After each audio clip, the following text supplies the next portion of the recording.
الذي شرفنا بهذا الشهر المبارك تشريفا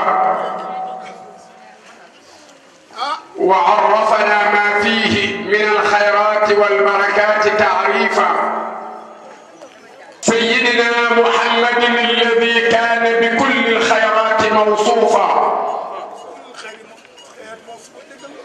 ورضي الله عن تاج العارفين وممد كل أولياء الرحمن شيخ المشايخ الذي شاعت طريقته بين البرية برهان البراهين، ذاك أحمد بن محمد التيجاني السالمي، فقال الله من فيض بحر نوره الرضواني. السلام عليكم ورحمة الله تعالى وبركاته. mbokki tundu Jobaas ak li ko wër yépp, góor ak jigéen, mag ak ndaw, jullit ak ku dul jullit, ñu ngi nuyu ñépp kenn ku ne ci turam ak santam. ñu ngi jiital ci nuyoo bi fa tabarakallahu Cherif Naama mi toog di ko jéggalu it kàddu yi ñuy yëkkati ci kanamam, ndax maamam la yàlla joxañoon ni yaa ayyuha alladina amanu la tarfa'u aswatakum fawqa sawti nabii. te Naama mi kenn ku ne xam na fa tabarakallahu Cheikh Abdoul Aziz Haydara, Cheikh Talibou yo, Cheikh na Cheikh Sadou bu guddiwul woon ma topp ko ba ci Sayyidina Muhammad. ñu jaar ci moom nuyu ko jéggalu ko.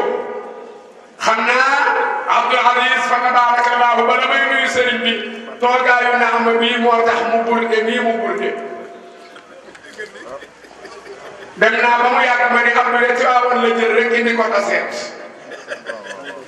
ndax façon bi mu burde xaal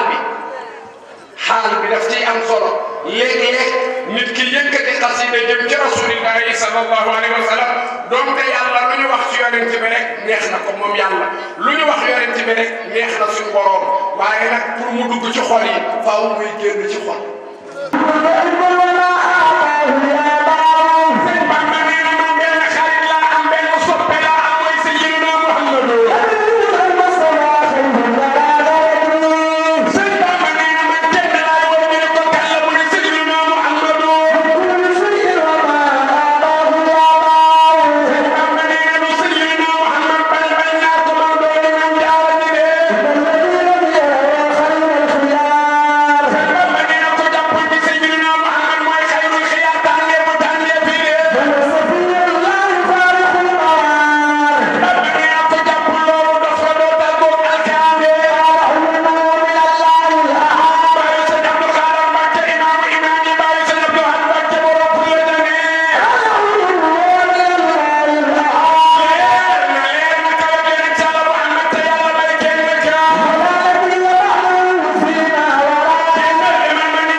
moo waral ma gàttañ lu ci bëgg doom moo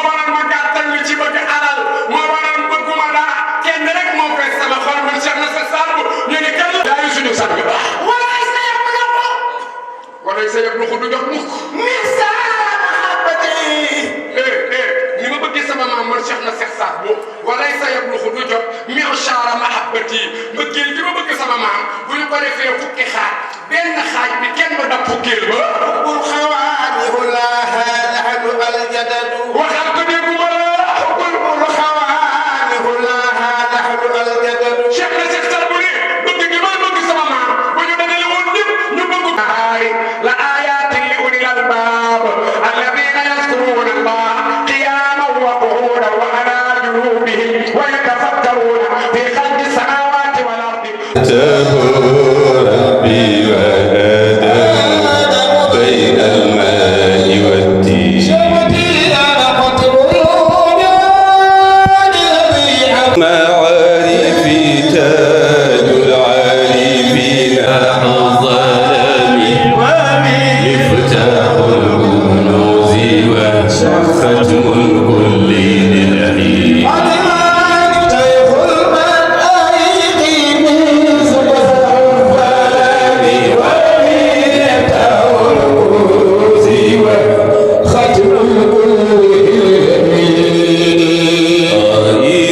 أهل الهدى والبر فرقهم شيخ المشايخ إن القصيدة هذه من مريد أبي الخير الإله أبي بكر أخي الكون صلى الإله على المحمود سيدنا والآل والصحب صباح المهدي والإيمان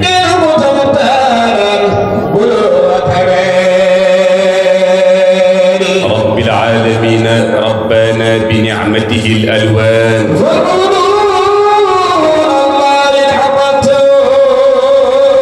الرحمن الرحيم بعباده في القبور بالروح والريحان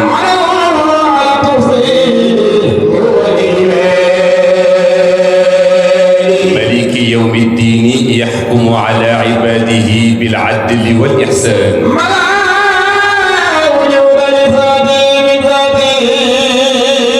إياك نعبد نخصك بالعبادة في كل وقت وأوان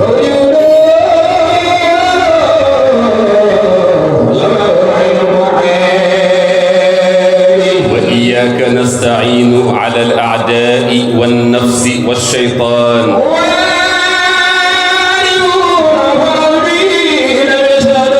اهدنا الصراط المستقيم بالاستقامة على الإيمان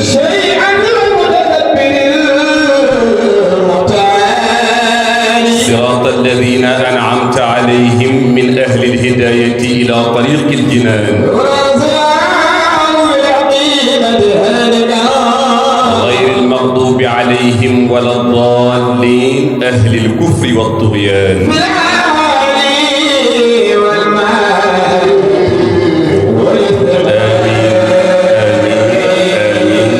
آمين إجابة للدعاء وشكرا للملك الديان إلى الله نشكو ما لنا من مطالب هو المنعم المعطي جميع الرائب فمن شاءه يعطيه ما شاء تفضلا عليه الله المائب عبيدك مولانا لدى الباب خضعا فيغفر ربي جميع المآرب لك الحمد لك الحمد لك الحمد إنا شاكرون جميع ما علينا بأنعمت من كل جانب علينا فتب يا غافر الذنب رحمة وقابل توبة أنت من كل تائب أمتنا على حب الرسول وآله وشيخ أبي العباس مهدي المراتب أمتنا على حب الرسول وآله وشيخي أبي العباس مهدي المراتب أمتنا على حب الرسول وآله وشيخي أبي العباس مهدي المراتب أذقنا شراب الأنس واملأ قلوبنا بنورك يا رحمن واصفح المعارف صلاة إله العرش مالك أمرنا دواما على الهادي وآل وصاحبه سبحان ربك رب العزة عما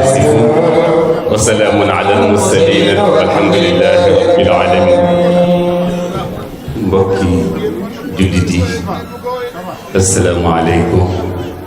wa rahmatullahi taala wa barakatuhu. ñu ngi sant yàlla subhanahu wa taala ci jotaay bu tedd bi mu ñu maye ci di julli ci sayyiduna Muhammad moom mi nga xam ni lu ñu yàlla may ci barkeem la ñu ko maye bayaatu. defe naa ñëpp mokkal nañu wa innahu iz arada allahu nashatana abana min nuurihi nuuran bil alami. ndax wa xalqul axlaaqi baasul anbiya damay nuyoo li muqaddimatun la. wa xalqul axlaaqi baasul anbiya li zuhurihi muqaddimatun faalam fi aalami lmulki wal arwaaxu taabiatun lirruuxi wal jismi. diglul haada rasulullahi yowma nuzulihi mutaqallidan bilxaqi wal burhaani haada gaayatul karami sallallahu alayhi wa sallam.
من حبي تاتم المناقب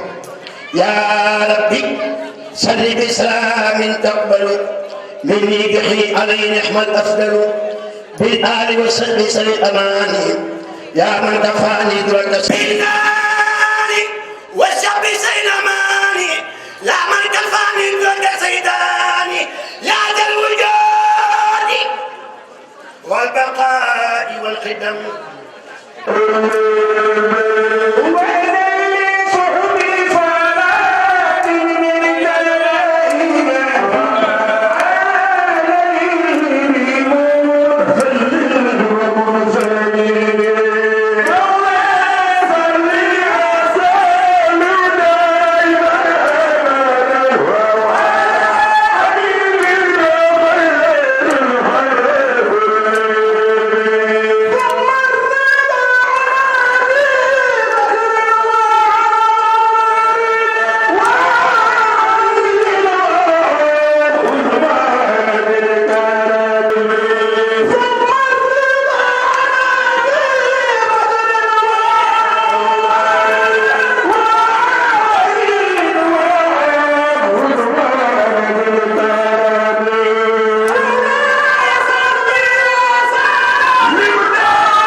asalaamaaleykum wa rahmatullahi wa barakaatu.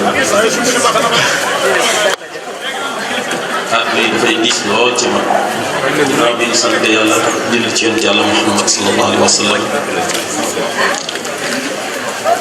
bii mooy suñu 4e édition ndogu républicain. ñu def ko uniquement pour sant ko yàlla subhanahu wa taala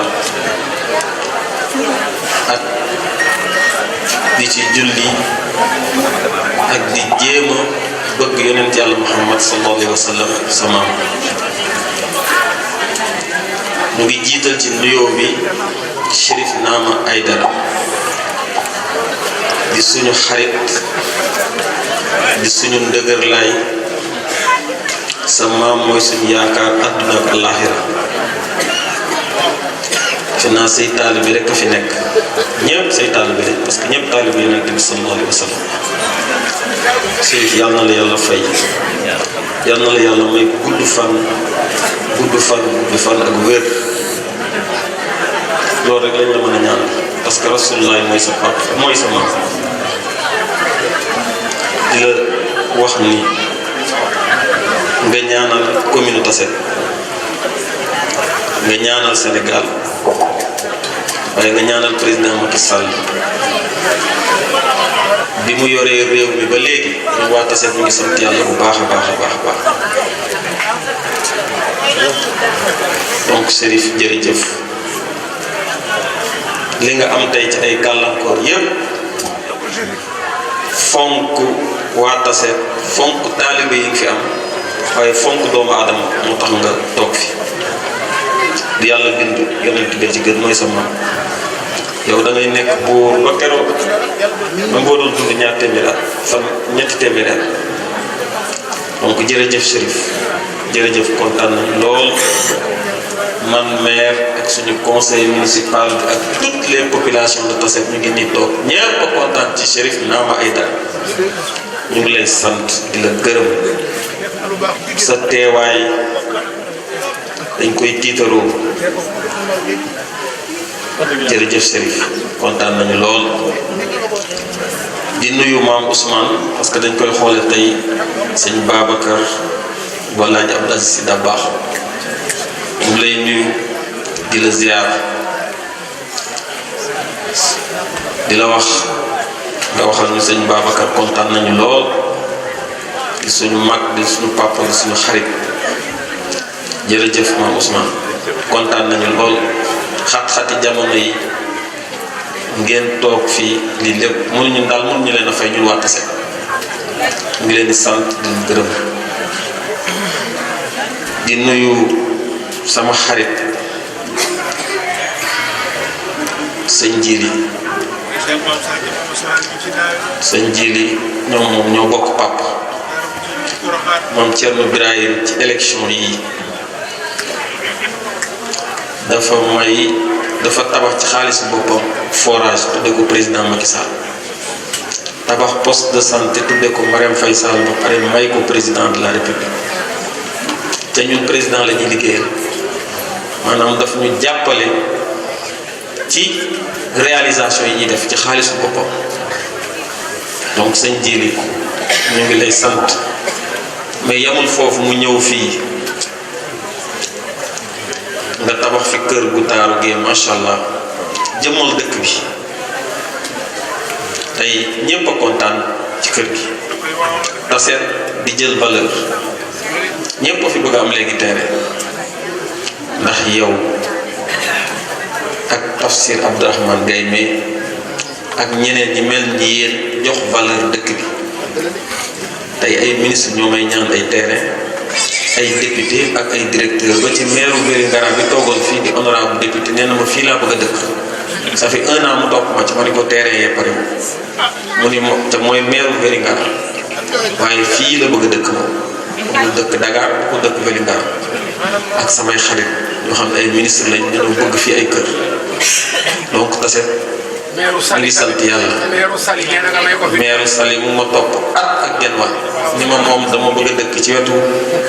sëñ Tafsir Abdourahmane Gaye loolu la ma toppee sax muy Ousmane Gueye ngeen xam ko bu baax donc ñooñu ñëpp bu soobee yàlla dinañ fexe ñu am fi ay terrain parce que loolu day jëmal taset ay lumière lañu donc ñu ngi sant yàlla di nuyu suñu papa docteur lañ ko doon waaye professeur moo gën a màgg docteur muy Pa Bachir Ngom Pa Bachir yàlla na yàlla guddal fan wi ngi kontaan lool ci sa toogaay fii professeur d'université la bari xam-xam di jàngale fii di jàngale ci université yi boo demee màkk muy jàngale ñëpp xam nañ ko Sénégal ñëpp xam nañ ko à travers le monde Pa Bachir kontaan nañ lool di jël nuyoo suñu yaay tabara teg ko aussi sa loxo ñu ngi koy sant di ko gërëm seen présence di nuyu sëñ Jili di sëñ Jili Mbàkke di rakku sëñ Jili ñu ngi kontaan lool sa taxawaay ni nga ànd ak sa mag taset daal mu ngi noonu yéen ay fi mu toll nii lumière bi taset moom defe naa macha allah ku am Tafsir Abdourahmane Gaye am sëñ Jili fekkoon fi suñu mag ñu baax ni sëñ Abdourahim Mbàkke ngi fi dama ko mu ni ma maa nga Tuubaa dama yóbbu suukaru koor waaye kon moo fi doon nekk donc moom it ñu ngi koy nuyu moo ko sëñ Saliou Mbàkke Tafsir moom yàlla rek ko mën a fay léegi dafa fexe ba taseet am valeur fu mu dem ci àdduna bi ba mun na madame Thiaw ngi nii camp A plus danaan gars yi gaaw leen damaa bëgg a ñibbi taseet ci Makkatul Mukarrama Chérif Arafat foofu kenn du ko may CFA dollar lañ koy jox ak euro mu ni gaaw leen damay ñibbi taseet ñëpp xam nañ taseet ndax moom ca mun na ngi nii madame Thiaw mii day fekk waxtaan ba donc Tafsir comme ni la suñu papa suñu mag Abdou Aziz Mbaye ñaanal rek yàlla la yàlla may gudd fan ak wér ñu tàgg yonente bi moom insha allah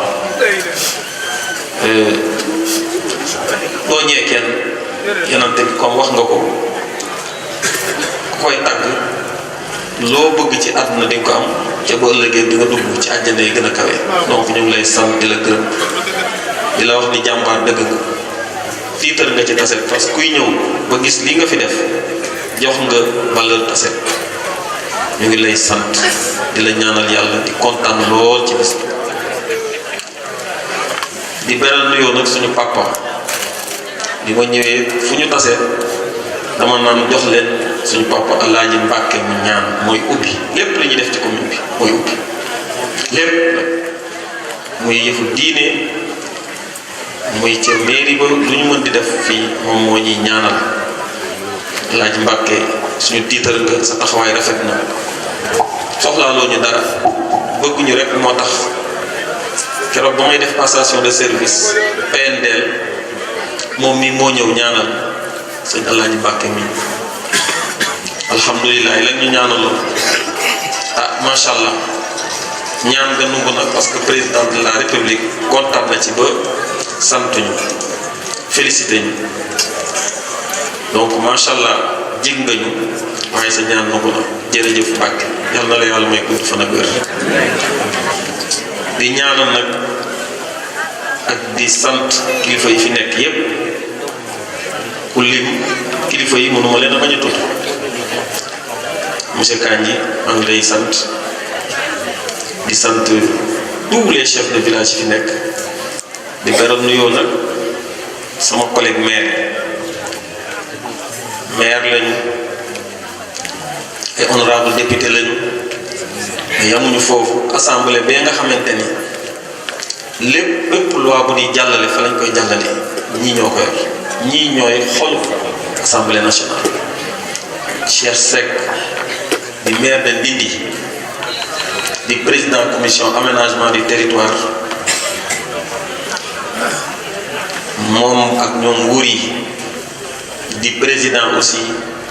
commission comptabilité audit ay miru nga xam ni mooy président groupe parlementaire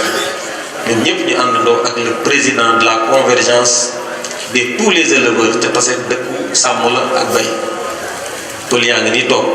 waaye pël yi daa ñu fee sàmm de ñoom badaraa ngi nii ay ñun ñëpp ay pël lañ léegi le président de la convergence des éleveurs du Sénégal mu ngi ni toog yaali dimbaru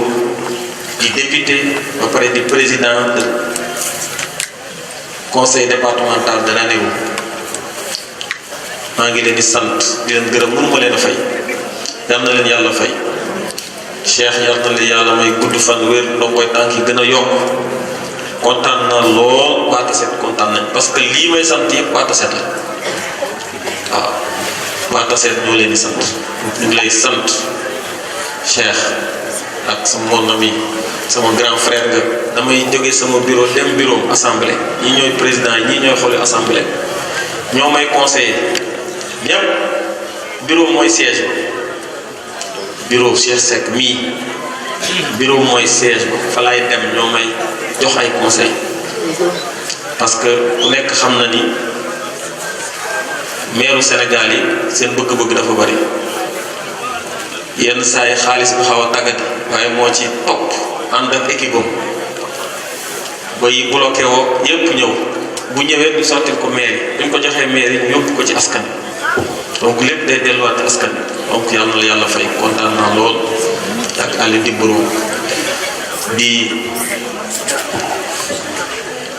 remercier présidente COFEM maire yi fi ñëw yëpp Moustapha Sarr le maire Aliou Ndoye le maire de Labgar moom dafa naa waa Tassette yëpp ko xam Idriss ñu ngi lay sant di la gërëm c'est un ami personnel madame Ndoye yéen ñëpp daal maa ngi leen di sant di leen gërëm di beral nuyoo nag suñu chef de village yi ngi nii toog ay mag lañu 50 ans chef de village yi ci suba lañ fi ñëw ba léegi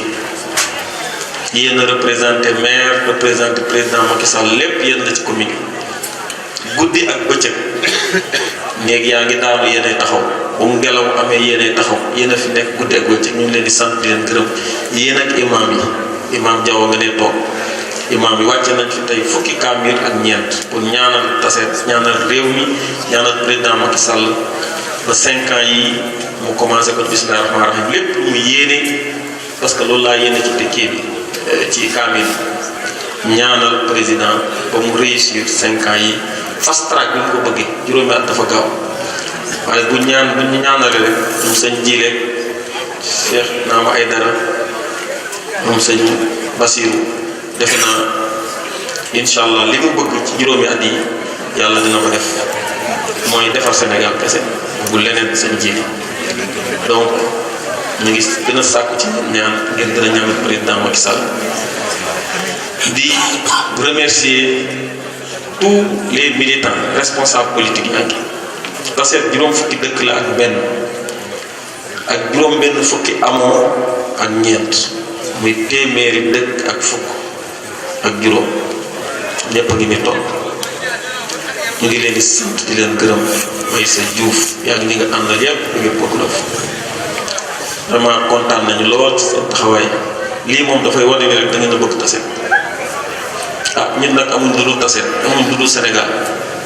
donc ñoo ngi leen di sant sama nijaay ñëwaat nga ñu ngi lay sant chef de village Kër Mbaye Séni di beral nuyoo suñu famille fédération de 4000 femmes ñoo àndandoo nekk ci ginnaaw Seynabou Ndiaye Daba Sarr Adama Diop ak ñoom Astou Diop ñu ngi nii merma mi ñeenti junniy jigéen ñooñu daal ànd ak ñoom ay femmes de développement suñu def politique ñun ñii ñoo leen ci dugal tey politique de développement la ñuy def Chérif nga ñaanal soxna yi tey dem nañu ba banque bi defal ñu une ligne de plus de 250 millions te nee nañ bu ñu bëggee sax 500 millions ñu ubbil ñu ko jigéen ñi ku mu neex nga jël boo liggéeyee dellu 500 millions ñu ngi nii waaye kenn musu ci te defe naa bi ñu commencé 2013 la woon kenn musu ci yoreel bor banque bi moom gàcce ngalaam yéen jigéen yal na leen yàlla fay kenn musu ci yoreel macha allah kenn donc yéen a tax ci lii neex yéen a ñuy soutenir waaye bu doon Cheikh Gueye mi donc ak gars yi mel ni ñoom waaye yéen a ñuy jàppale ñu ngi leen sant di leen gërëm kaddu yi may wax nag kaddu bureau municipal bi la ak équipe municipale bi ñu leen di gërëm di leen sant seen taxawaay rafet na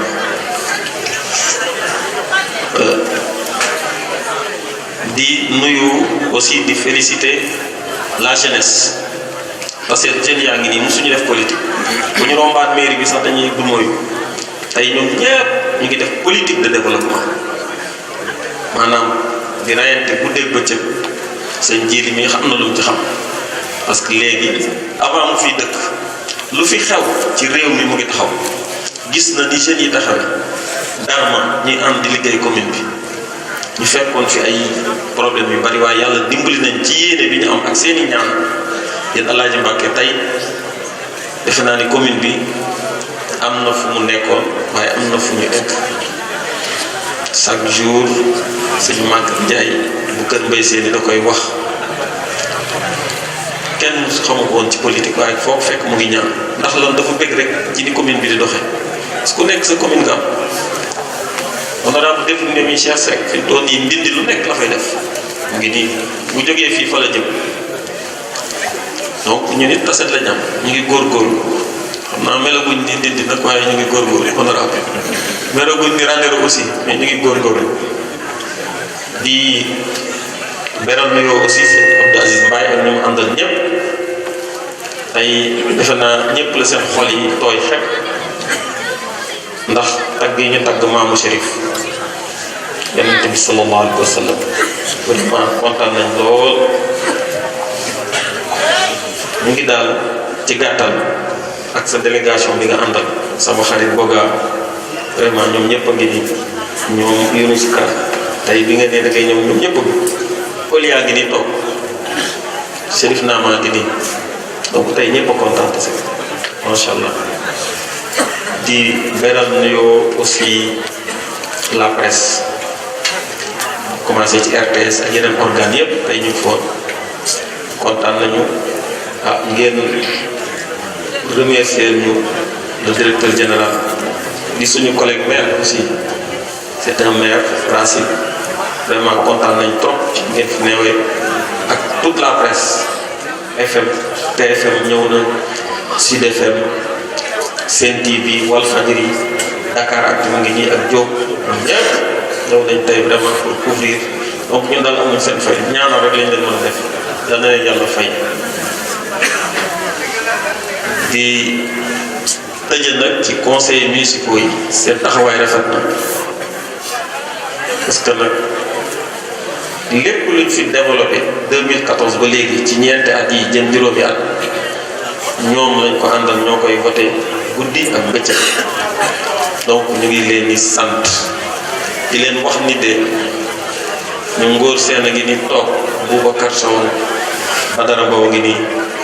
ñoo ñuy tette ànd ak ñun ñëpp a ngi nii les conseils Tassette fii amul benn parti moo fi am mooy Tassette ànd jàppale Macky Sall ñun loolu rek dañuy xëy suñu sëriñ yi di ñu ñaanal moo tax tiituñu dara incha allah dëkk bi dinañ ko développé ci seeni ñaan yi ngeen ñi ñaanal bu soobee yàlla amuñ ci lu ñu tiit njool Mousnakh bi nga xamante ni ñaar fukki at ak ñaar opposition ñëpp xam nañ moo koy tuddee grand sëriñ de Tassette moom sax kenn mësu ko mën a débauché bàyyi na Idrissa Seck ñëw ànd ak ñun nit mësu ko yaakaar bépp xeex Idrissa Seck mu sa xeex Sénégal ma nga ne njool Mousnakh mel mu bàyyi ko ñëw ànd ak ñun élection présidentielle yi ñu jël premier ci département Thiès président kontaan loolu félicité ñu ak ñun lan moo ñu desee honorable ñu ngi sant yàlla macha allah sama xarit Saliou ñu ngi vraiment yow da nga ñàkk kañam laaj Saliou ñu ngi fi lay wax parce que dem na màkk mu ñëw di ziar ñëpp vraiment kontaan nañ bàyyiwuñ kenn képp ku dégg sa tur it xam ne yaa ci biir surtout chef de village maa ngi leen di sant di leen gërëm.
mu demee ba am ñeent fukki at mooy nekk sama xalifa bi mu nekk amee ñeent fukki at bis bu ko amee ci la Cheikh Siraati doomu Cheikh Taalib Boy bi nga xam moo nekkee ci xilaafa bi bis boobu la génn àdduna Cheikh Abdou Aziz ñëw ne maay xalifa Cheikh Saad tiiraay maa xam ñu ne yow koy wala ñu ne ko du yow muy doxal dox ba Sénégal yëpp xam ne kii mooy doonu Cheikh Saad mu dem ba war a ñëpp yaakaar ne moom day toog def li mission ba mu jeex moo dagg mission ba indi taawul bii Cheikh Naama Aydara kenn xamul ko parce que nekk fi woon jamono bi fi jógee dem bitim réew di doxal ay mission boppam dem ba way juróom am lu namm ne ko dama bëgg nga ñëw Sénégal bi mu ñëwee Sénégal mu nekk fi ba càgg mu ne ko bul génn ci kër gi mu toog ci kër gi ba benn guddi àjjuma mu woo ko ne ko yéegal ci kaw bul wàccee ci suuf mu toog foofu ba dogalu yàlla ba agsi mu wax la muy wax daal di tëdd ci kaw sëriñ Cheikh Naama Aydara bii ne ko yaay sama xalifa àdduna ak àllaaxira saa yéen baat nañ génn àdduna bàyyi ko fi Mamadou Thiaw ki la wuy si tey kii mooy xalifa Cheikh Abdou Aziz te mooy xalifa Cheikh Saad mooy xalifa Cheikh Ahmad Baarul Maami ba illaa Seydina Muhammad sallallahu alayhi wa sallam ay atam la bëri waaye dayoo ci yàlla ñu xamuñu ko defe naa ne yow am nga ci xam kooku mooy Serigne Cheikh Naama Aydara bi muy ñëw mu ngi ànd ak délégation ki nga xam ne mooy Cheikh Pape Diop di président national Jamaat Nasr ànd ak Cheikh Mamadou Kandji bi nga xam ne yëpp loo xam ne mooy affaire culturelle Jamaat Nasr yi moom moo ko yore ànd ak secrétaire am Aljuma Ba ak président régional Mali Ba ak délégation bi ñu ci ànd ñëpp ànd ak jarbaatam Abdoul Aziz ki nga xam ne moo nekk premier turandoo Cheikh Abdou Aziz ànd ak beneen taalibeem bu ñuy wax Maay ñi ñëpp ñu ngi fii ku lim da ngay juum wala doo matal ak Abdoul Aziz Mbaye fekk Seydina Muhammad sallallahu alayhi wasallam kon ñu def lu topp kàddu gi bu ko defee mu wax daal mbooloo bi ñaanal mbooloo bi. ba ngi door ci turu yàlla mu màgg bi yërëm bi def ci àdduna yëpp di yërëm ko soog ci àllaaxira. wasalaatu wasalaamu ala ashrafil mursalin. di julli ci sangub sang yi muy Seydina Muhammad sallallahu alayhi wa sallam. wa ala alihi wa ashaabihi tayyibin tahirin. ak ñooñam ñi ak saabaam yi nga xam ne yàlla laabal na leen fii ba yow mu diin. wa man ihtada bi hudahum ila yawmi ddin. ak képp koo xam ne topp nga leen ci njub ba yow mu diin. amma ba'du fa ya ayyuha nnaas. ginnaaw loolu yéen nit ñi. assalaamu aleykum wa rahmatullahi taala wa barakatuh. Sërif nee na mu ngi leen di nuyu bi nga xam ne moo gën a màgg ci nuyoo yi muy nuyoo bi nga xam ne moom la yàlla wax assalaamu aleykum wa rahmatullahi taala wa barakatuh. rijalan wa nisaan kibaran wa sigar. góor ak jigéen mag ak ndaw. wa ala jamii turuq. ak mbooleem tarixa yi nga xam ne yàlla dajale leen fii. tariqa tijaniya. ni ka tarixa tijaaniya. tariqa almuridiya. ak tarixa muridiya. tariqa layaniya. ak tarixa laayeniya. tariqa alqadiriya. ak tarixatul xaadiriya. wa ala jamii almuslimina walmuslimat. ak mbooleem jullit bu góor bu fi nekk ak jullit bu jigéen bu fi nekk. fi hada alqatri wa saa'ir alaqtar. ci mbooleem gox yi ak yeneen gox yu dul yi. fi hada alqatri wa saa'ir alaqtar. ci mbooleem gox bii ak beneen gox bu dul gox bii. wala siyama ala qaryati Tassette. rawatina nag ci dëkk bi nga xam ne mooy Tassette. bi ismi ci turu. al-umda al-maire. ci monsieur le maire. sadiqi xaritam. Mamadou Thiaw. Mamadou Thiaw. kon dañ koy daal di commencé olofal. waaw moo gën de. donc dañuy daal di commencé olofal rek. ndax xam na ne arab yi ñu bari duñu ko mën a jottali. Serif nee na ñu ngi nuyu ñi fi teew ñëpp. góor ak jigéen mag ak ndaw. di ci jiital na xaritam. di doomu ndeyam. di monsieur le maire Mamadou Thiaw. waa Tassette xam nañu ko. waa Tassette xam nañu ko. waaye moom Serif Cheikh Naama nee na xam na ko. ku baax la. ku baax la. ku am yërmande la. ku am yërmande la. ku waa Tassette la. ku bëgg waa Tassette la. ku amul iñaan la. ku amul iñaan la. li ñuy wax racisme ci tubaab mooy racisme ci tubaab. racisme mooy li ñu ko waxati ci olof. racisme. mooy boddi xeet li ñuy wax boddi xeet yàlla defu ko ci Mamadou Thiaw mii xeet yëpp la àndal xeet yëpp la boot xeet yëpp la jëflanteel yemale nag ñëpp kon loolu moo tax sëriñ Cheikh naa ma ne Mamadou Thiaw bi nit ku baax la Tijaan la waaye kenn xamul ne Mamadou Thiaw Tijaan la da ngay foog ne murid la wala nga wax ne xaadir la wala nga wax ne laayeen la ndaxte ñëpp la yemale kon Mamadou Thiaw sëriñ Cheikh naa ma ne mu ngi lay nuyu bu baax di la gërëm te di la sant di ñaan yàlla yàlla yàlla yëkkati sa maqaama yëkkati sa daraja ba nga ba mu weesu sa jort te mu nekk sa jiglaay nag Serigne Cheikh Naama nee na mu ngi sa kanam te mu ngi sa ginnaaw te Serigne Cheikh Naama bu la waxee loolu nee na am na fu mu ko teg ndaxte Cheikh na Cheikh Abdoul Aziz bi Cheikh na Cheikh Saad bu waxal wax ko ne ko xaala Abu Abdoul Aziz al Amzali mustaghfiran min kulli zanbin azali سعد أبي الفاضل القلقمي مبتدعا باسم الإله العظم حمدا لمن على الهدى هداني ثم إلى طريقة الجيلاني من شيخنا جرثومة الفاضل قطب الأواخر مع الأواهر waaye Cheikh na Cheikh Saad bu yemul foofu Cheikh na Cheikh Abdoul Aziz mu delloo xaala Abu Abdoul Aziz Saadu abihi lillahi taala alhamdu taarixi Cheikhina Abul Mamuni wa Abdul Amin dhul ula mamini xawful wara min badni ummihi البرس في ليلة الأحد من شعبان كس يمول فوف قال أبو عبد العزيز السعد مدلوها خال أبو عبد العزيز السعد أحمد من له العلا والمجد أحمد من له العلا والمجد هذا وإن القوم في الشهود هذا وإن القوم في الشهود أربعة فازوا بعرف عودي بعرف العود سابقة وقت فنا ولاحقة كل إلى ساكنة موافقة kooku mooy waajuru Serigne Cheikh Naama Aidara kon Mamadou Soula Serigne Cheikh Naama ne mu ngi sa kanam te mu ngi sa ginnaaw sa xel war naa dal ndaxte Cheikh na Cheikh Abdoul Aziz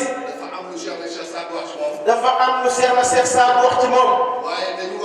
waaye dañoo wax ne nul na prophète ce soir tubaab nee na kenn du nekk yonent ci sa biir mbokk ndaxte olof dafa am mu wax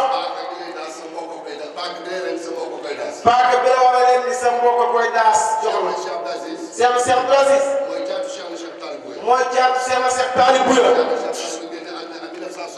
Cheikh na Cheikh Talib Bouya génn àdduna 1964 65 66 fekk baayam Cheikh Talib Bouya nee na ko boo guddee àll nim saat sama ginnaaw mooy sa dee jëlal sa yóbbante te nga génn nim saat dem sa yoon Sénégal lii moo indi waajuram ñëw fii ci Sénégal waaye mu yóbbante ko ci Cheikh Abdoul Aziz Al Hadj Malick mu ne ko boo demee ci Alaaji Abdou nee ko bor ba jot na pour mu fay ko Cheikh Abdoul Aziz xale la bi waajuram di génn àdduna 19 ans la am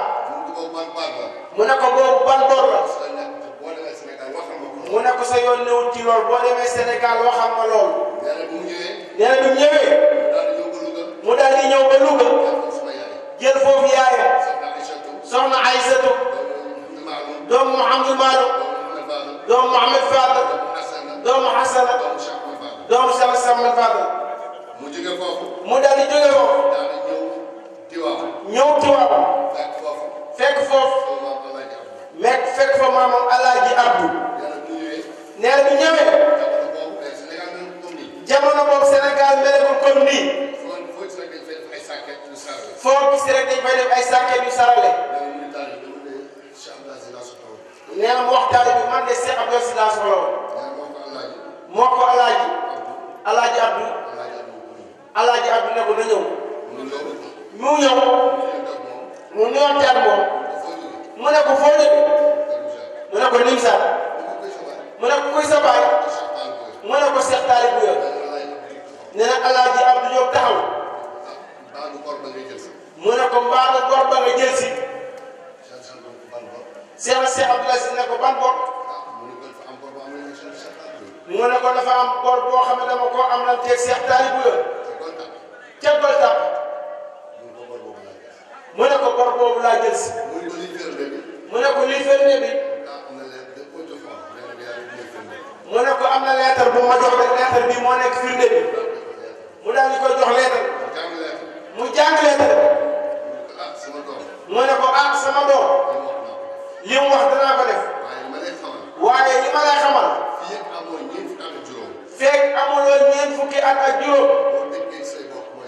boo dëkkee ci say bokk mooy sa dee. lii moo indi Cheikh Abdou Aziz ñëw Sénégal. Cheikh Abdou Aziz ne ko. Alaaji Abdou wax ko ne ko. am na lu sa maam waxoon fii ci Thiès. yaakaar naa ne. bu ma sañal. nga dëkk Thiès. mu ne ko loolu lan la. mu ne ko Cheikh Saad moo bind. nasatu bi kiisin. wàcc naa Thiès. wa inni izan. bi rabbi zara wal bara yaxtasim. jarabtu li maaribi kulliha. foofu nag la ñuy taxaw. lan mooy maarib. ñi dégg arab. xam nañ maarib mooy aajo. maarib mooy aajo. waaye maarib. waaye bu ko seetee ci alquran. day nekk ay mbóot. parce que Moussa alayhi salaam. ndaxte Moussa alayhi salaam. bi ko yàlla laajee. mu ne ko maa tilka bi yaminika yaa Moussa. lan moo nekk sa loxo ndeyjoor. mu ne ko hiya asaaya. mooy sama. atawakkau alayha. ci laay wéerandiku su may dox. boo subiha ala xanami moom laay sàmmee samay xar. waliya fiha maaribul uxra te am naa ci yeneen aajo yoo xam ne moom laa ciy lijjanti. lii moo indi ñoom seen ak ñëw ci Thiès. kon c'est Modou Thiaw moom mi toog fii doomu Cheikh Abdou Aziz doomu soxna la. bu la waxee ne mu ngi ci sa kanam te mu ngi ci sa ginnaaw. wallaahi mu ngi ci sa kanam te mu ngi ci sa ginnaaw. yàlla sàkkul mbindeef bu mu ragal. ragal yàlla rek la ragal. yàlla rek leen ragal war a ragal. boo gëmee yàlla. doo ragal lu dul yàlla. mënoo ragal jaamu yàlla. te ragaluloo yàlla. kon ragal yàlla rek moo ko moom. comme yàlla rek la ragal. su la waxee loolu moo nekk ci moom. waaye di gërëm. sërëm bii. di sa soxna. jàmbaar la. nit ku baax la. nit ku am yëg-yëg ci doomu aadama la. nit ku am teraanga la. heure bu ngeen ñëwee ci moom. Thiès. bariwul lu mu recevoir nit ci néegam. waaye yéen ci biir néegam la leen di recevoir. waaye li ko gën a soge ci yéen. mooy. yaram ak tegginam. jabaru kilifa la. yal na yàlla def ci moom barke. def ko ci njabootam. yow itam sa waa kër. say mag ak say rak. ak seen bopp. yal na leen yàlla jàppale. ndaxte wax dëgg yàlla.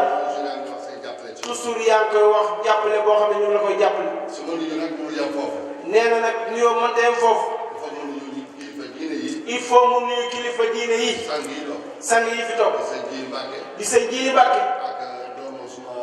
suma doomu baay ak doomu baayam doomu Haj Malick Si teew fii du doomu Alaaji Malick Si bi teew fii ak doomu xalif général bi teew moom tam léegi nii dund fi egsi na sëñ Moustapha di sëñ Moustapha doomu xalifa général bi fi teew itam mu ngi koy nuyu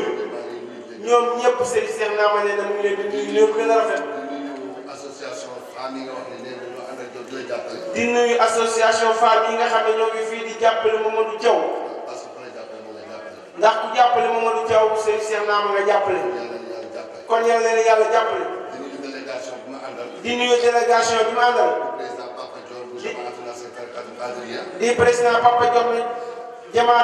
président jamaat nasrul Qadiriya moom ak oustaz Mamadou Kandji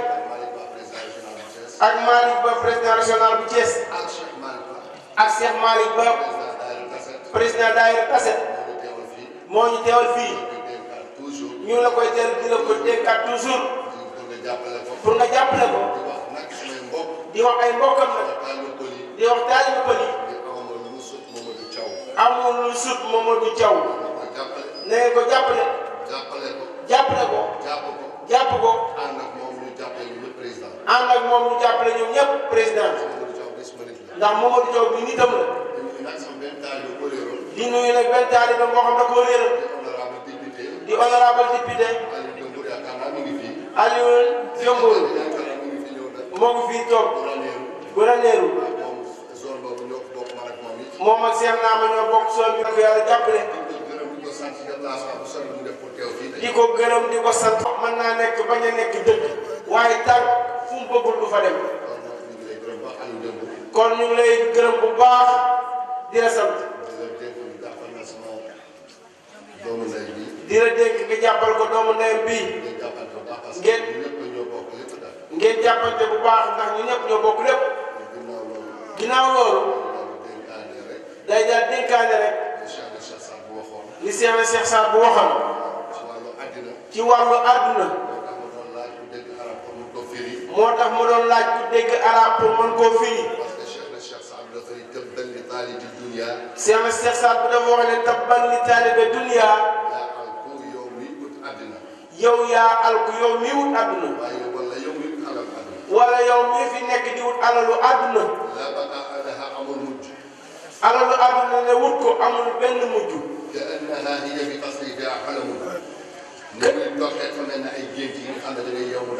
loolu ni mu doxee dafay mel ni ay gént rek yoo nekk ci guddi gi boo yeewu rek mu jeex tàkk mu ne sababuha haramun sene sa àdduna de ay màggataay la raxatuha saqamun ay noppaloom feebar la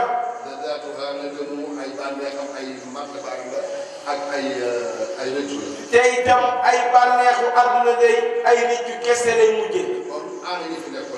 kon ana ñi nga xam ne ñoo fi nekk démb moom Serigne Cheikh Naama de dafay wax ne jàppul kudul Seydina Muhammad sallallahu alayhi wa sallam keneen ku ñu jàpp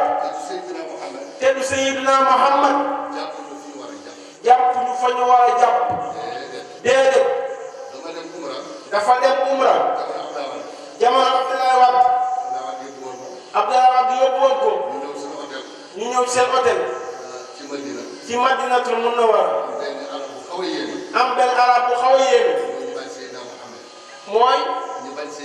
moom ci ñi nga xam ne dafa bañ Seydina Muhammad ca la bokk te bëgguñu kurusu téeméer yi 33 yi rek lañ bëgg koy yor te ñun Sénégal moom suñu kurus moom la yor téeméer rek bi mu ñëwee moom mu ngi attaaya ñu toog di waxtaan mu gis mu am lu bind mu ngi bind am laha la mahud mooy Allahu Muhammad mu ne ko waaw lii lan la mu ne ko lii de benn turu yàlla la mu ne ko turu yàlla mu ne ko nekku ci 99 turu yàlla yi mu ne ko mu ngi ci de mu ne ko nan la ci nekk mu ne ko Allahu bi moom moo bi turu yàlla yi bi ci des Muhammad la 92 mu ne ko loolu mënta nekk mu ne ko mën na nekk mu ne ko nekkul fenn ci alquran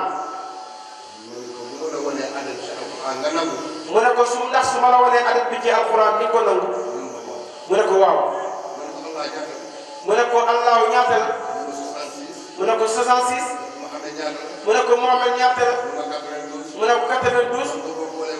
mu ne ko boo ko boolee ñu muy ñaata mu ne ko muy 158 mu ne ko dugal ci biir alquran mu ne ko jëlal allahu ahad allahu 66 la ahad ahad ñaata la 13 boole ko mu ne ko 119 la mu ne ko 79 fois 2 158 158 mu ne ko lii de leer na mu ne ko allahu muhammad mooy allahu ahad mu ne ko te ginnaaw loolu yéen xamu ne Seydina Muhammad waaw ndax fii la juddoo Màkka ngeen génne ko bëccëg bu dara kam Seydina Muhammad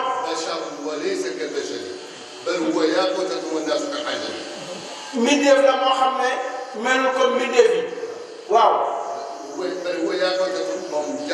moom jamaa la nit ñi nag ñëw nekk ay xeer nag comme xeer ndax yàlla subhanahu wa taala jox na Seydina Muhammad sallallahu alayhi wa sallam mu joxul kenn mu ne ko sànq sëriñ bi dikkal na ci sànq ndax yàlla amul kenn kum tuddee turam lu dul Seydina Muhammad boo ñëw ci laqad jaakum rasulun min anfusikum azizun alayhi ma anittum harisun alaykum bil mu'minina raufun rahimun waaye bi ko yàlla subhanahu wa taala yónnee Jibril waaye bi ko yàlla yónnee Jibril ñu sànni koy xeer Màkka yàlla yónni ko Jibril mu sànkal ko Màkka wala jël montagne yi dajale waa Màkka jeex pour mu sànkal ko Màkka wala mu jël montagne yi dajale leen waa Màkka jeex Seydina Muhammad sallallahu alayhi wa sallam dafa taxaw ne ko yàlla na leen yàlla jéggal innahum laa ya'lamuun xamuñu Jibril xool ko mu ne ko yàlla xamira ñett yooyu yëpp pour ngeen war ko la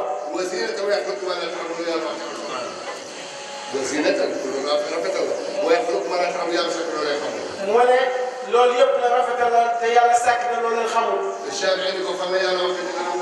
mu ne ko yàlla fan la saafi ne ko fan la yàlla waxee dafa xaraam pour ñu lekk mu ne ko man waxuma dafa xaraam waaye man Imam Malik sib naa ko loolu moo tax ci biir Sénégal ñu war a faram-fàccee bul ne yow jàng nga fekk keneen ki jàng am na ñoo xam ne boo leen waxee tey boo toppee sa waajur dem àjjana pour moom waratul julli waratul woor da ko toppal sa waajur rek boo leen toppee dem àjjana pour moom bu toppee waajuram nag jaratul muy julli wala muy woor waaye da koy ne juróomi farata yi bokk ci sawmu ramadaana bokk ci woor weeru koor bi boo ko attanee boo feebaru te nga mën koo woor waaye asaka itam boo amee alal par force nga ko joxe waaye aj Makka itam dara bés boo ko mënee da ngay dem defi ko am na ñoo xam boo leen ko waxul xamuñu ko loolu foog ñu faram-fàcce ko loolu nag yéen yéen a ko ci gën a doy ndax moom bëriwul lu muy génn dafay war a basé lu bëri du conférence yi dégg nga moom day toog yenn saa yi waxtaan julli bi te li gën a bëri ci daayira yi la koy def war a ci àll bi bokk këram yi kon yàlla nañu yàlla jàppale weeru koor bi yàlla ci yàlla dajale waat ay ati at ci barke Seydina Muhammad sallallahu alayhi wa sallam ci barke weeru koor bi yàlla yàlla fekk aaju jigéen ak góor ak xale yi ak ndaw yi ak kilifa yi fi ne ak màgget yi ak borom bi jàll yàlla yàlla bàyyi salaat bañ daje wax ci biir at di at barke sëñ Amady Salaam di gërëm jamaat Nasri bu taset ci turu Cheikh Malick ak ci turu Gora Bama gis na ko fi stade ak Yunus bi nga xam ne mooy di présenté ci mairie bi. Asalaamaaleykum wa rahmatulah. المغضوب عليهم ولا الضالين اللهم امين يا رب العالمين بالله صاحب الحول والقول السميع السريع والمجيب القهار اللهم ليس ولا غالب لك ولا قلب السوس اللي عزف على وجه الاخر النواصي وزرزق اللهم لك المكتوب على خاتم سليمان الذي قال الله الله وحي وحي يا مهبوب اخر النواصي كل روح يشرك كلمات الانسان teewaay bi mooy dañ ko ñëw def ko pour suñu xarit le maire de Tassette qui est en même temps le secrétaire exécutif du PNDL soo gisee tey présence su assemblée fii assemblée ñi fi ñëw ñëpp boo xoolee ay maire lañu parce que ci suñu député yi am nañu 165 députés mais ñi ci nekk maire ak président conseil départemental boo leen di xayma ëpp nañu juróom-benn fukk kon ay député lañ yoo xam ne dañu am base ci àll bi te dañuy delloo si njukkal Mamadou Thiaw parce que dafa yore programme national de développement local te ñun ñi fi nekk maire yëpp xam nañ ni bu dul woon programme bi li ñu def ci suñu gox yi kon duñ ko mën a def ku mel noonu nag su yoree li mu yore ko ci amin bu mucc ayib su xewle ñu ñëw war ko ñëw teewal ko beneen bi ci des nag mooy dañu bokk tam coalition bokk parti parce que ndogu li mi ngi ko tuddee ndogu républicain mu ñëw fi tey ñu ñëw teew ko pour teewal ko pour won ko suñu cofeel won ko itam li muy def di ko jëmali ci population yi ànd nañ ci te ñoo ngi koy jàppale loolu nag dafay dépasser cadre APR mais egsi ci cadre Benno Bokk Yaakaar bi nga xamee moo ñu boole te xam ngeen ni Benno Bokk Yaakaar bul la boo xamee ni dañu ànd bokk ndey bokk baay fas yéene wut réew mi mais bokk di liggéey bokk tam xalaat ba lépp loo xam waxuma la li xew tey waaye li xew 2035 sax ñun Benno Bokk Yaakaar ñi ngi ciy xalaat ba buñ ci yeggee ñu mën a ànd incha allah def ne ko ni ñu koy dox xalaatuñu ko nekkul sax suñu xel ñun daal li ñu xam mooy àndu nawle waaw ku mën a ñoddi sa morom ku mën ànd ak sa morom ñu ànd nawle ànd ci gor li ñu ànd ba tey nag bis bu ne ñoo ngi ñuy fàkkal rek naan fii lay yem waaye yaakaar naa ni nañ dem ba ci kanam rek di ngeen xam ni suñu ànd bi dafa dëgër dañoo bëgg sax def benn unité politique maintenant boo xamee ni dina gën a tax suñu li ñuy def gën a dëgërati encore. président ay ndax pare ngeen dem élection locale 1er décembre. waaw pare nañu waaye nag ku wootee ni da ngay waxtaan boo ñëwee nii ñun pare nañu te ñeneen ñi parewuñu waxtaan bi day des. te itam bu fekkee dañuy waxtaan te war a càmbar li nga xamee ni nii mooy loi bu bees bi nga xam ni dafa nekk parrainage te lii élection présidentielle bokkul ak élection goxaat yi wax dëgg yàlla war nañ ko waxtaanee loolu moo tax président woote te xam ngeen ni Sénégal dafa tënku ci ay accords yoo xamee ni ay accords CEDEAO la nga xamee ni am na loo xam ne mënoo koo laal fii ak élection yi bu desee juróom-benn weer mënatoo ko laal kon nag waxtaan jot na ñi ngi waxtaan bu ñu waxtaanee lépp lu ñu tënk nag te juboo ci ñu dellu assemblée nationale waxtaane ko seet naka lañ koy mën a dugale ci biir ba loola ñu xam ni lii kat doomi Sénégal parti Sénégal ak ñi nga xam ne sax bokkuñ ci ay parti mais bëgg nekk itam ay candidat bu boobaa ñu xam ni ñoom ñoo juboo ci lii su ko defee loolu ñu doxal ko parce que loolu mooy jëmee kanam Sénégal waaye daal su dee suñu wàllu bopp rek nag pare nañu parce que ñun suñu coalition dafa am doole am tam xam lan mooy élection yàgg koo def xam li ñu contrôlé ba ñun bu ñu ni woon suba la sax pare nañ. anam bi ñu tànnee maire yi am na ñuy wax ne képp ku am ba jiite liste bu ñu la falee yaa war a nekk maire. waaw lan si gis-gis ay sama gis-gis mooy man jubóo naa ci loolu. parce que dama jàpp ni bu ñu demee bay def parrainage xam nga parrainage il faut que ñu parrainer nit ka ñu parrainer nag mu jiite liste ba wax dëgg yàlla bu ñu demoon ba yàgg ñu def élection ba pare ñu dem ca fa ñuy fale maire bi comme suffrage indirect la daal ni du moom dafay mel ni kon dañuy xët charte yi loolu moo tax ma yaakaar ni waxtaan wi war na mën a dem ba képp koo xam ne jiite nga liste wax dëgg yàlla ñu xam ni maire nga feek amuloo ngant yi itam war nañu wax ñan ngant la leeral ko parce que mën na nekk cumul wala nekk koo xamee ni nii wax dëgg yàlla dafa am fonction directeur général boo xamee ni xaj na bëgg ko booleeg loolu yëpp daal ñu seet ko ba lu ci nekk ñu tënk ko ba nga xamee ni kenn du ni daf ma bett waaye lu ñu waxtaanee la ba juboo loolu nag yaakaar naa ni war nañ ci mën a d'accord ñun ñëpp. C'est à la fois une présence amicale et une présence aussi de solidarité vis-à-vis de notre frère Mamadou Thiaw. Comme vous le savez, secrétaire exécutif du Programme national de développement local. Nous le lui devons parce que tous les maires, s'ils ont pu réaliser quelque chose dans leur contrée, c'est en partie dû à l'action du PNDL, du Programme national de développement local. Donc à cette occasion-là, moi étant de la région de Thiès, mais étant aussi un parlementaire, il était nécessaire que je vienne avec d'autres députés qui sont là, qui ont les mêmes charges que moi. Mais je pense que M. Thiaw est un homme tellement transversal que quand quelque chose se passe dans sa commune, nous devons quand même manifester notre adhésion, être présents et vraiment marquer notre solidarité. Surtout que ce qu'il fait aujourd'hui, c'est le Ndogu républicain. Et le Ndogu républicain, je crois que ça nous concerne tous. Au-delà de l'APR, ça concerne le Benno Bokk Yakaar, qui, comme vous le savez, est un bloc uni qui gouvernent parce qu'ils ont conquis le pouvoir ensemble, gouvernent ensemble et veulent perpétuer cela au-delà, en tout cas, des 20 ans à venir. À la place de la sobriété, un Ndogu républicain, ce n'est pas assimilable à du gaspillage? Ah non, non, non, c'est un acte de foi. Vous savez, la foi n'a pas de prix. Aujourd'hui, nous sommes dans le mois de Ramadan, qui est un mois de partage, un mois de solidarité, un mois d'assistance aux nécessiteux. Et je suis sûr que ce que le secrétaire exécutif, le maire Thiaw, est en train de faire aujourd'hui, au-delà de notre présence, c'est aussi une marque de solidarité vis-à-vis, en tout cas, des populations de Tasset. Et je pense que c'est comme ça qu'il faut le voir. C'est une solidarité agissante qui permet aux gens, pendant des mois de ferveur, de foi, de pouvoir véritablement manifester sa solidarité auprès des populations. D'abord de Tasset, et après nous, on vient en renfort. Monsieur le maire, votre casquette de président du parlementaire de Benno Bokk Yakaar, la question sur les prochaines locales est agitée. Quel est un peu le point de vue du président que vous êtes? Écoutez, à partir du moment où la loi électorale est une loi qui est aujourd'hui en vigueur, le président de la République a appelé à un dialogue national, mais aussi un dialogue politique.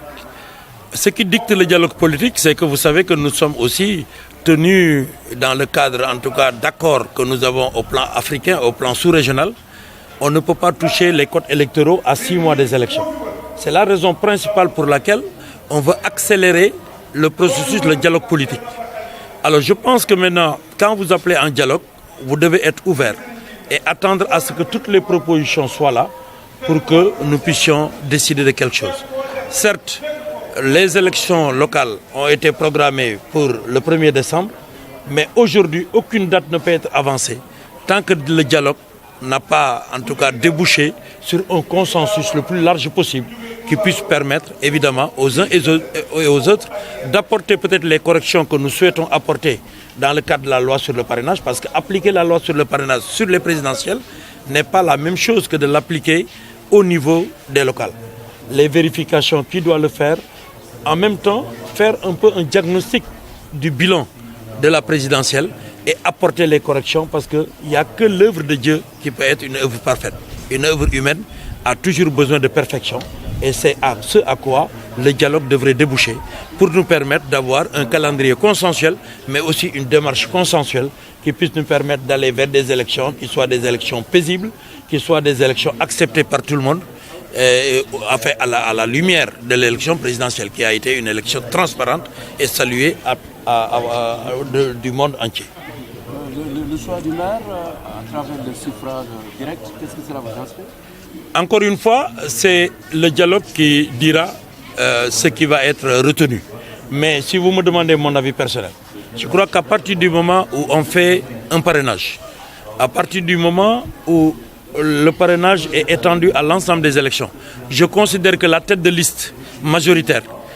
on devrait trouver le mécanisme qui puisse faire que la tête de liste majoritaire soit, s'il y a une victoire, désigné automatiquement maire de la commune pour laquelle il a dirigé la liste majoritaire. Je crois que ce n'est que justice en fait, parce qu'on ne peut pas aller à des élections, parce que le maire, même s'il est élu par suffrage indirect. Je propose qu'on le garde, mais en tout cas qu'il y ait une disposition qui permette que la tête de liste, en tout cas, tant qu'il n'y a pas des raisons pour lesquelles, en tout cas, parce qu'il y a des raisons aussi de non-cumul qui font que quelqu'un ne peut pas cumuler 3 mandats. Et si ça s'appliquait à lui, qu'il y ait des motifs valables qui permettent, en tout cas, à son second d'arriver. Mais ça, c'est ma position personnelle. Évidemment, ce n'est pas la position qui prévaudra pendant le débat. Encore une fois, je suis un démocrate et j'accepte que, en tout cas, le consensus qui sera trouvé autour de ces questions soit quelque chose qui soit appliqué au niveau du Sénégal. Et par rapport au report agité? Pour le report, je l'ai dit. Moi, j'ai dit que techniquement, je crois que la date, aujourd'hui, le calendrier républicain a fixé le 1er décembre. Mais la seule date qui prévaudra est la date qui sortira du consensus politique que nous aurons à l'issue du dialogue. Et je crois qu'effectivement, si nous voulons faire un diagnostic sérieux de ce qui s'est passé, de comment on peut améliorer la procédure, en tout cas de parrainage, il est bon qu'on puisse envisager un report vers le début du mois de 2020, dans le premier trimestre ou le deuxième trimestre de 2020. Mais encore une fois, c'est le dialogue et c'est les positions politiques qui seront acceptées dans le cadre d'un consensus qui prévaudront. Et c'est pourquoi j'appelle à ce que tous les partis répondent au dialogue, que nous puissions discuter, mettre les choses sur la table, pouvoir les examiner et puis trouver vraiment des consensus qui soient des consensus dynamiques, forts pour le Sénégal. ginnaaw bi ñu sant yàlla julli ci yonent yàlla Muhammad sallallahu alayhi wa sallam yàlla mi ñu may ñu fekkewaat ko bii mooy 4e édition ñuy def un ndog républicain ndog bi nag dañ koy def ci weeru koor bii mooy suñu événement bi nga xamante ni man ak sama gars yi waa commune bi mooy suñu événement annuel événement bi nag sant yàlla la ak woo population yi ci weeru koor yi weeru tedd wi distribuer comme niñ ko daan defee suukar tàndarma ak ay sijaada ak ay satala ñu yóbbu ko ci kër chef religieux yi ak ci militants yi ak ci jàkka yi donc loolu moo ñu fi dajale aussi ñu invité waale suñu xarit fii ñu defee fii ndog boo xamante ni comme à l'accoutumée pour sant ko yàlla am na ay tali yu ñu war a commencé ba nga xamante ni day désenclaver dëkk bi ndaw ñi aussi fii macha allah ndaw ñi ñu ci bëri ñu ngi liggéey Tassette daal yaakaar nañ ni fi mu toll nii c'est une commune presque émergente donc ñu ngi sant yàlla. tali boobu ñu ngi koy dox man ak sama homologue mon collègue maire Pape Diouf ci am nañ yaakaar comme suñu xarit El Hadj Omar Youm ministre du désenclavement et des transports moo yor léegi secteur boobu am nañ yaakaar ni Omar Youm incha allah nga xam ni suñu xarit la suñu mag la suñu lépp la dina gën a gaaw daal parce que président moo ñu ko digoon tey nag suñu xarit moo yor département bi donc am nañ yaakaar ak mode fast track bi incha allah dinañu ko dóoral le plus rapidement possible. monsieur le maire lan mooy sa gis-gis ci élection yi wax ne décembre war nañ ko mën a def ñenn ñi ne nañ ko toxal lan mooy sa gis. waaw ñun moom comme d'habitude rek ñu ngi sant yàlla pare nañ ñun buñ ko defee décembre pare nañu buñ ko defee beneen date it pare nañu parce que liggéey nañu tey lu ñu mën a dem jàkkaarloowaat ak askan wi fii ci commune Tassette pare nañu département bi en tout cas commune rurale yi aussi pare nañu te yaakaar naa ni président Macky Sall tey la majorité des maires plus de 530 maires yi nga xamante ne am nañu ak moom pare nañu parce que quand même ci 7 ans yi liggéey nañ ci biir réew mi ci communes yi ci gox ak gox-goxaan yi loo xamante ni pratiquement la majeure partie des maires mën nañu amaat mandat donc daal pare nañu ñun pour date bu ñu ko jàppee rek incha allah. monsieur le maire tali bi jógee fii jaar Touba Teen Touba ba Mbour ban impact la war a indi gox bi. waaw tali boobu nag dafa am importance parce que bu ngeen xoolee dafa mel ni dafa xaw a tëj côté bi te bis bu ñu ko defoon képp kuy jóge au nord mooy foo mën di jóge muy Thiès muy côté nu mu tudd Saint-Louis en tout cas au nord jaratul ngay di def benn crochet li tubaab di wax hypoténuse bu boobaa duñ fi nekk di jël triangle dañuy jël hypoténuse bi rek jaar biir Tassette dem Mbour parce que soriwul c'est 18 kilomètres donc dafay désengorger département bi mais day désengorger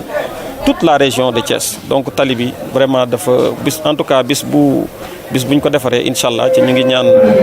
ak mode fast track bi ñu defar ko le plus rapidement possible dina tax fii ubbeeku ko defee région bi yëpp dañuy mën a mouvoir comme niñ ko bëgg. xam nga actuellement bu ngeen xoolee am na projet yi am solo yu fi nekk y a les espagnols yi nga xamante ni ñëpp ñu ngi fiy liggéey mais quand même bon goudron bi quand même moo ñu yóbbu Thiès moo ñu yóbbu Dakar moo ñu yóbbu au nord te fii ñi fiy liggéey la majeure partie du temps toli bi la ñuy jël donc problème route bi sax posé wu le véritable problème rek mooy Mbour dafa nekk benn ëpp boo xamante ni dafa am solo ñu ubbi fii ba nga xamante ne ñëpp dañuy am accès pour dem Mbour ca doo jaari ay nu mu tudd fële Sindia ak yooyu donc loolu moo tax rek mais fii quand même ça va vraiment nit ñi mën nañu mouvoir am na ay tali maintenant nag bëgg nañ ko yokk ñu ngi fi war a commencer très bientôt benn piste nii fi ñu toll nii je pense que semaine prochaine boo xamante ni mooy jaar ni ba Ndiaganiao bëgg nañu aussi régler problème piste bi dem Sipan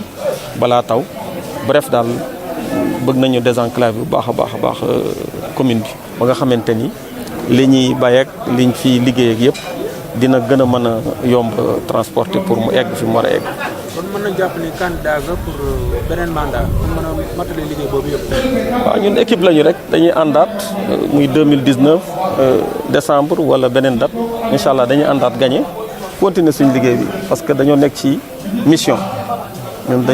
ñi maag sama gars yëpp ci mission lañ nekk donc mission boobu nag pareegul.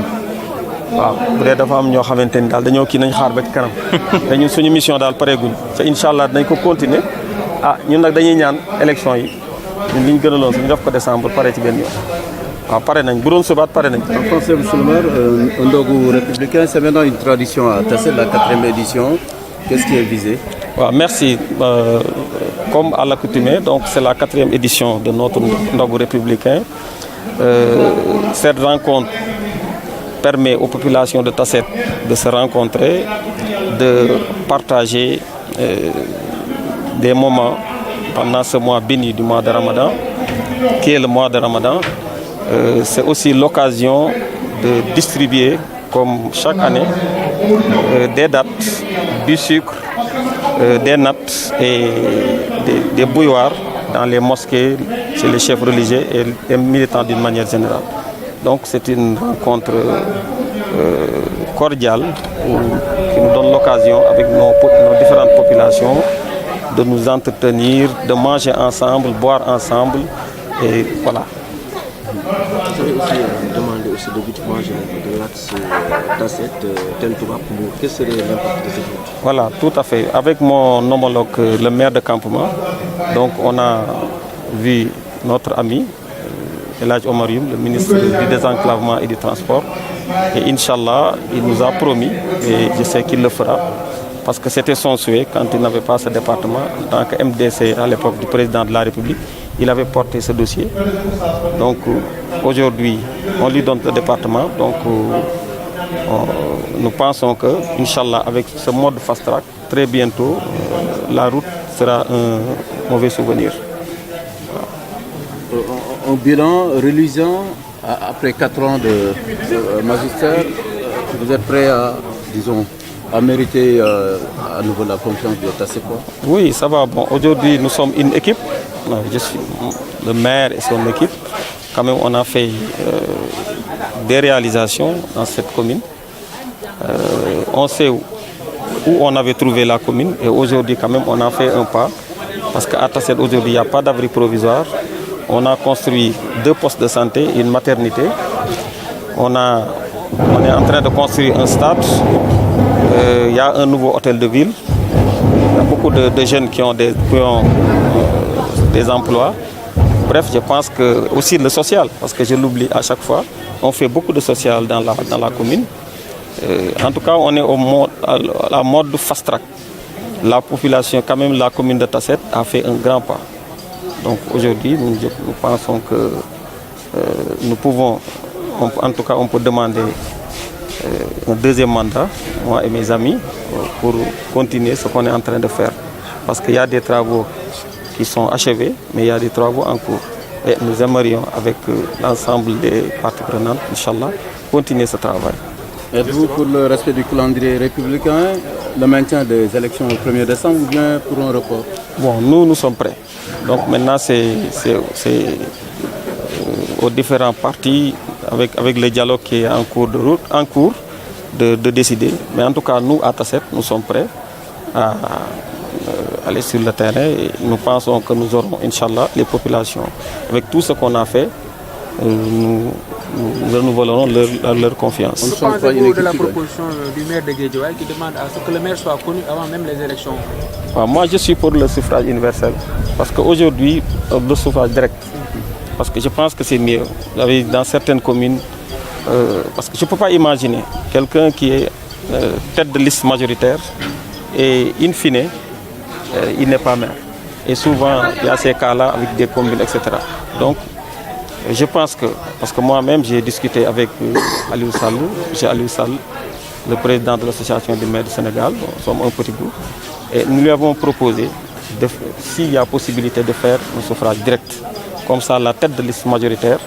sera immédiatement, sera directement maire.